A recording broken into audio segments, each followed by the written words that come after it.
బగళాముఖి మంగళరూపిణి బగళాముఖి మంగళకారణి బగళాముఖి మంగళదాయని బగళాముఖి మంగళం మంగళం బగళాముఖి జై జగత్మాత దేవి బగళాముఖి. ఓం హ్రీం బగళాముఖి సర్వదుష్టానాం వాచం ముఖం పదం స్తంభయ జిహ్వాంకేలయ బుద్ధిం వినాశే హ్రీం ఓం స్వాహ. మాంగళ్య భాగ్యాన్ని చూస్తున్నప్పుడు ముఖ్యంగా కామశాంతి కొరకు ఆ యొక్క శుక్రుని శక్తి, ధనభాగ్య యోగం, పుత్రయోగం ఇటువంటివి ముఖ్యంగా చూడాలి అని ఇంతకు ముందు ఎపిసోడ్లో మీకు చెప్పాను కదా. ఇప్పుడు వాటి గురించి కొంచెం కుటుంబ జీవనంలో సంతోషం ఉండటానికి, దోషాలు బాధింపకుండా ఉండటానికి గాను అధికంగా మనం చూడవలసిన విషయాలు చాలా ఉన్నాయి. అవి ఇప్పుడు చెప్పబోతున్నాను. అందులో ఒకటి సపత్నీ యోగం. సపత్నీ యోగం అనగానే అది స్త్రీ జాతకంలో చూస్తే తెలుస్తుంది. పురుష జాతకాన్ని చూస్తున్నప్పుడు దీన్ని సపత్నీ యోగం అనకూడదు. దీనినక్కడ జార పురుష యోగం అంటారు. స్త్రీ జాతకంలోనే సపత్నీ యోగం ఉంటుంది. పురుష జాతకంలో జార పురుష యోగం అలాంటిది ఉంటుంది. అప్పుడు పత్ని అనగా భార్య, వైఫ్. స్త్రీ జాతకంలో వైఫ్ ఎలా వస్తుంది? పురుష జాతకంలో రావాలి. అలాగే పురుష జాతకంలో పురుషుడు, జార పురుషుడు అనగానే మగాడు కదా, జార పురుషుడు. పురుష జాతకంలో పురుషుడే కదా రావాలి, స్త్రీ ఎలా వస్తుంది అనే కన్ఫ్యూషన్ మీకుండొచ్చు.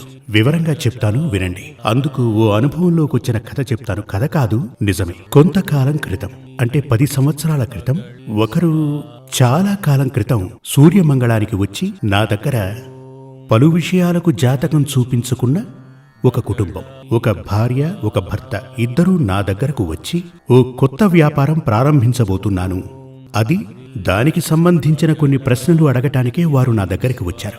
నేను కూడా వారికి వారి జాతకాన్ని చూసి ఇలా చెప్పాను, మీరిప్పుడు ఎటువంటి వ్యాపారం ప్రారంభించకండి. అప్పుడు వాళ్ళు నాకు చెప్పారు, స్వామీజీ చాలా మంది ఇది మంచి సమయం అన్నారు, ఇప్పుడు వ్యాపారం ప్రారంభించొచ్చన్నారు. అప్పుడు ఆవిడ అమెరికాలో ఏదో ఉద్యోగంలో ఉండేది. అక్కడి నుంచే ఇక్కడికి వచ్చారు, డబ్బు సంపాదించి సొంతంగా వ్యాపారం ప్రారంభించడానికి. అప్పుడు అన్నాను, అదంతా సరే, కానీ ఇప్పుడు వ్యాపారం ప్రారంభించకండి. వాళ్ళు ఎందుకని నన్ను అడిగారు. మీరు ఏ వ్యాపారం చేయాలనుకుంటున్నారు, ఎటువంటి వ్యాపారం చేయాలనుకుంటున్నారు అని అడిగాను.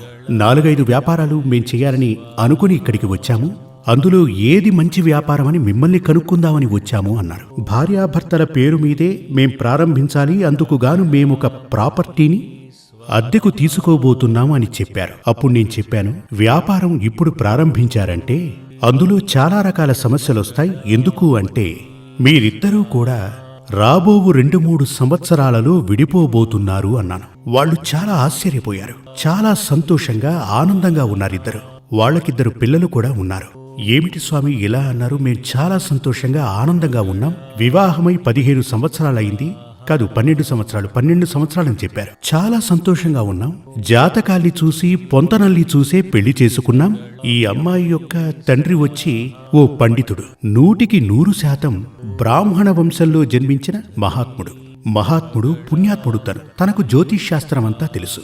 వారు చూడటమే కాకుండా మరొకరికి చూపించే ఈ వివాహం జరిపించారు. అలా అని చెప్పారు. అది నిజమే, ఆ విషయం నాకు తెలుసు. అప్పుడు నేనేం చెప్పానంటే, తప్పకుండా మీరిద్దరూ విడిపోతారు, ఎందుకంటే ఈ స్త్రీ జాతకం ప్రకారం ఈవిడకు సపత్నీ యోగం ఉంది.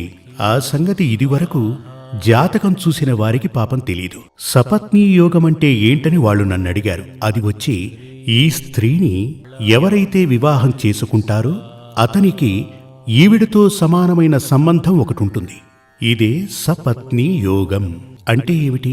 స్త్రీ జాతకం ప్రకారం 7వ స్థానమే కదా మాంగళ్య స్థానం. ఆ 7వ స్థానంలో ఉన్నటువంటి గ్రహం 7వ స్థానానికి 7వ స్థానంలో శుక్రునితో కలిస్తే అదే సపత్నీ యోగం. ఇది జ్యోతిష్యం తెలిసిన వారికే తెలుస్తుంది. మీకు ఇది అర్థమవుతుందని నేను అనుకోవటం లేదు, కానీ ఇలా ఒకటుంది అని అర్థం చేసుకోండి. కొందరు నా దగ్గరికి వచ్చి ఇలా చెప్తూ ఉంటారు, స్వామి మా శ్రీవారిని నేను బాగా చాలా ప్రేమగా చూసుకుంటాను, ఆయనకు నచ్చినట్టే బ్రతుకుతున్నాను, కానీ ఆయన ఇప్పుడు మరో స్త్రీతో అక్రమ సంబంధం పెట్టుకున్నారు, నన్ను మోసం చేశారు, ఆయన చాలా చెడిపోయారని చెప్తారు. వారిని ఎలాగైనా అక్కడి నుంచి తప్పించి తీసుకురావాలి అలా అని చెప్పి వారి జాతకాన్ని తీసుకొస్తారు. అప్పుడు తన జాతకాన్ని చూసి నేను ఏం చెప్తానంటే, సమస్య అతంది కాదమ్మా, సమస్య నీ జాతకంలోనే ఉంది, నీ జాతకంలో సపత్నీ యోగం ఉంది అలా అని చెప్తాను. ఇదివరకే చెప్పిన కథలో ఆ స్త్రీ జాతకంలో సపత్నీ యోగం మాత్రమే కాదు, తన యొక్క భర్త జాతకంలోనూ ఆవిడ భర్త జాతకంలోనూ కూడా జార పురుష లక్షణం, జార పురుష యోగం ఉంది. అంటే ఏమిటంటే, అతనికి భార్యగా వచ్చిన వారు ఎవరో వారికి మరొకరితోటి సంబంధం ఉంటుంది. అది భర్తతో సమానంగా. నిజంగానే వారిద్దరూ ఇప్పుడు విడిపోయి బతుకుతున్నారు.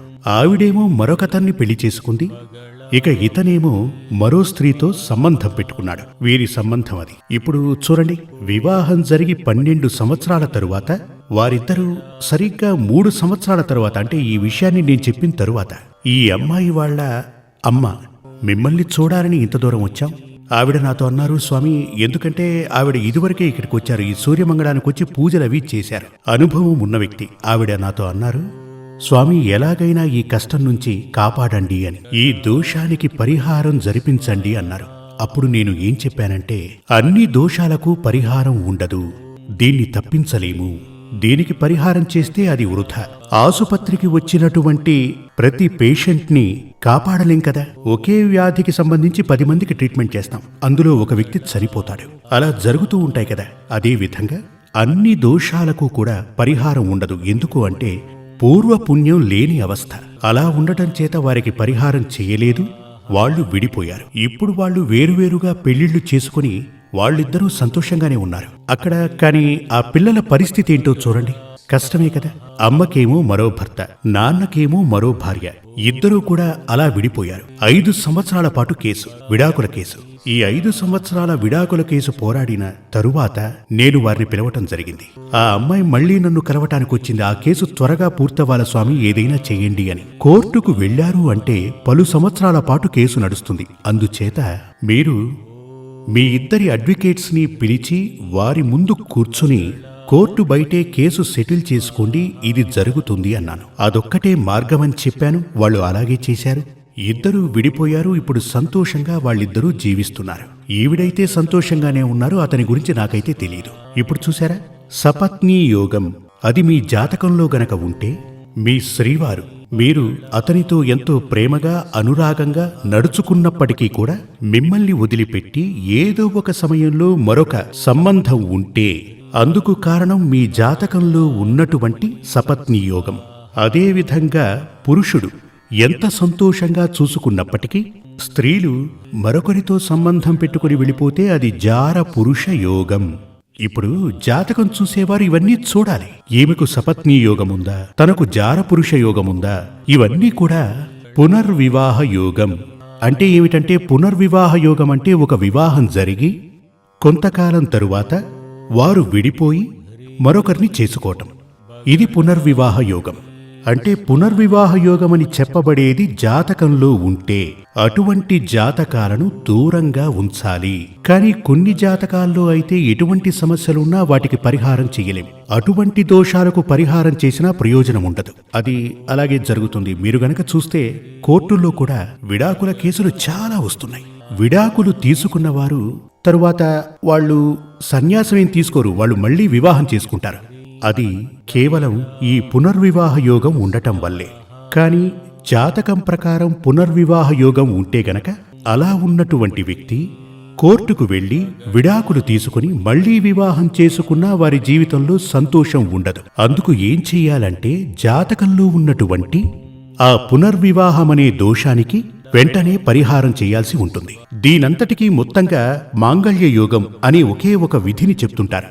జాతకాన్ని చూసి సాధారణంగా ఉన్నటువంటి వారు ఏం చెప్తారు అంటే, అందులో మాంగళ్య దోషం ఉంది, అందుకని ఇప్పటికీ మూఢనమ్మకంతో చాలా మంది తిరుగుతూ ఉంటారు. వాళ్ళు చెప్తుంటారు, అది స్వామి ఇప్పటికీ వివాహం జరిగి 4-5 మాసాలే గడుస్తోంది, ఇప్పుడు సమస్యల్లో ఉన్నారు, కోర్టుకు వెళ్లాలని భావిస్తున్నారు, వారికి సఖ్యత లేదు, ఎలాగైనా విడిపోవాలి అనుకుంటున్నారు, అలా అని చాలా మంది చెప్తుంటారు. వాళ్ళని అడుగుతూ ఉంటాను, అవును జాతకం ప్రకారం మాంగళ్య దోషం ఉంది, దీనికి ఇది వరకు పరిహారం చేయించలేదా అనగానే వాళ్ళు చెప్తుంటారు, అవును స్వామి, తిలహోమం చేశాము, సుదర్శన హోమం కూడా చేశాం, రాహు శాంతి నిర్వహించాం, అరటి చెట్టుకు తాళి కట్టి దాన్ని కొట్టేయటం కూడా జరిగింది.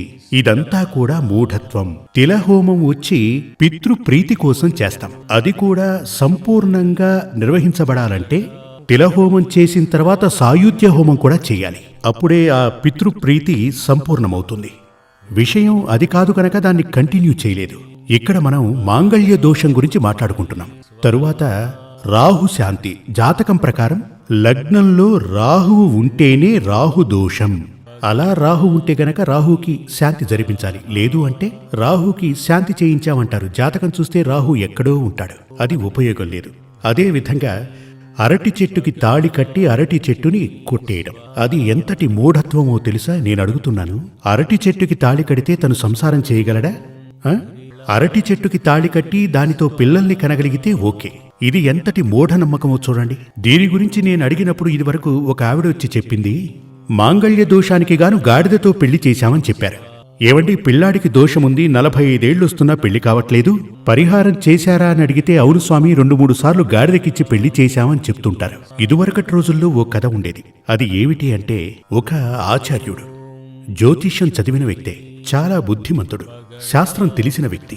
వారు కొంచెం కంగారుగా ఉన్నారు, టెన్షన్లో ఉన్నారు. ఆయనకు సంతోషమే లేదు. ఆ సమయంలో వీళ్ళు జాతకం చూపించుకోవడానికి వచ్చారు. ఇదివరకే 5 సార్లు చూపించడం జరిగింది. చూసి వివాహం ఇప్పుడు జరుగుతుంది, ఇలా జరుగుతుందని చెప్పాడు.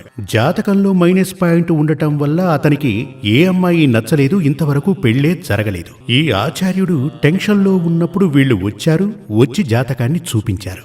జాతకాన్ని చేతిలోకి తీసుకుని తెరిచి చూడకుండా ఏమిటి అలా అని ఆయన అడిగినప్పుడు వాళ్ళిలా చెప్తారు, ఏం లేదు స్వామి, వాడికి వచ్చి ఏ అమ్మాయి అంటే ఈ విషయం ఇదివరకే చెప్పారు, ఆ జాతకంలో పొంతన లేదు, అతనికి జరగదని చెప్పాడు.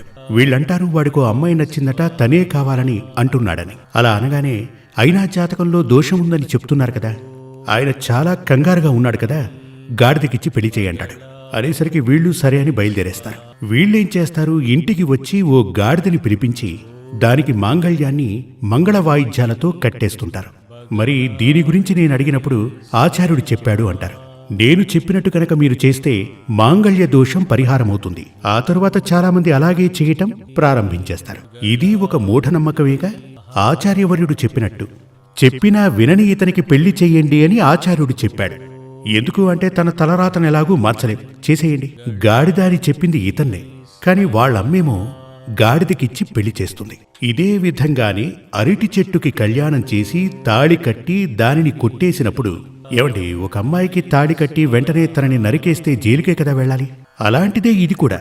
అరటి చెట్టుకి తాళి కట్టి అరటి చెట్టుని పెళ్లి చేసుకుని దానిని కొట్టేయటం, దోష పరిహారం జరిగిందని భావించడం, ఇదంతా కూడా సంపూర్ణమైన మూఢనమ్మకం. మాంగళ్య దోషం అని గనక ఉంటే, అది శక్తివంతమైనది కాకుంటే దానికి స్వయంవర పార్వతీ హోమాన్ని చేయవలసి ఉంటుంది.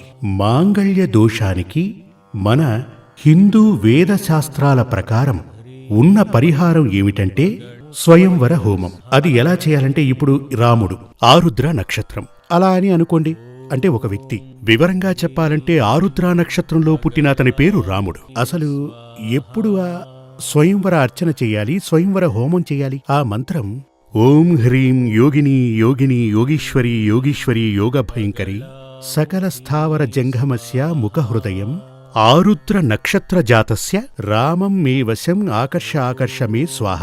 ఈ విధంగా 1008 చేయవలసి ఉంటుంది. ఇలా 1008 ప్రతిరోజు 41 రోజు చేయవలసి ఉంటుంది. కోవెలకు వెళ్లి అర్చన చేయాలనుకున్న పార్వతీదేవి సన్నిధిలోనే, అంటే శివుడు, పార్వతి, ఉమ వీళ్ళిరువురు ఒకే పీఠం మీద మహాదేవుడు కళ్యాణమూర్తిగా భాసిల్లుతుంటే మహావిశేషం. అటువంటి క్షేత్రాలకు పోయి లేదా పార్వతీదేవి సన్నిధికి వెళ్లి ఈ స్వయంవర అర్చన చేయవలసి ఉంటుంది. ఇప్పుడు కళ్యాణ దోషం ఉన్నవారు పార్వతీదేవి సన్నిధిలో అర్చన చేయిస్తారు, అక్కడ అష్టోత్తరమేగా చదువుతారు. స్వయంవరం ఎక్కడ చేస్తున్నారు? చాలా మంది చెప్తుంటారు, అవును మేం స్వయంవరార్చన చేయించామని. అక్కడికెళితే అక్కడ అష్టోత్తరమే చేస్తారు, స్వయంవరం కాదు. మీరు ఆచార్యునికి చెప్పాలి, కళ్యాణ మాంగళ్య దోషానికి మాత్రమే చేస్తున్నాం స్వామి. కోవెలలో అర్చన చేస్తున్నప్పుడు 108 సార్లు ఓం హ్రీం యోగిని యోగిని యోగీశ్వరి యోగీశ్వరి యోగ భయంకరి సకల స్థావర జంగమస్య ముఖహృదయం ఆరుద్ర నక్షత్ర జాతస్య రామం మే వశ ఆకర్ష ఆకర్ష మే స్వాహ. ఇలా పసుపు పుష్పములతోటే అర్చన చేయవలసి ఉంటుంది. జై జగత్మాతా దేవి బగళాముఖి. సమస్త భక్తానాం సర్వాభీష్టం సాధయ సాధయ క్లీమోం స్వా. శ్రీ సూర్యమంగళం అద్వైత వేద విద్యాపీఠంలో తాంత్రిక పూజల్లో సిద్ధహస్తులైన ఎందరో ఆచార్యులు అమావాస్య, పౌర్ణమి రోజుల్లో ప్రత్యేక యాగాలు నిర్వహిస్తారు. ఈ యాగాల్లో పాల్గొనడం ద్వారా తల్లి శ్రీ బగళాముఖీదేవి అనుగ్రహం వల్ల సర్వదోషాలూ పోయి సకల సౌభాగ్యాలు మనకు కలుగుతాయి. శ్రీ సూర్యమంగళం అద్వైత వేద విద్యాపీఠం జ్యోతిష్యం, ప్రశ్నలు, వాస్తు, తాంత్రిక పూజలు మరియు వేదయాగాలు నిర్వహిస్తారు. సంప్రదించవలసిన నంబర్ 7305442299 7305442299. చెన్నై, కోయంబత్తూర్, బెంగళూరు, హైదరాబాద్, విజయవాడ, ఢిల్లీ, ముంబై, తిరునల్వేలి, టెక్సాస్.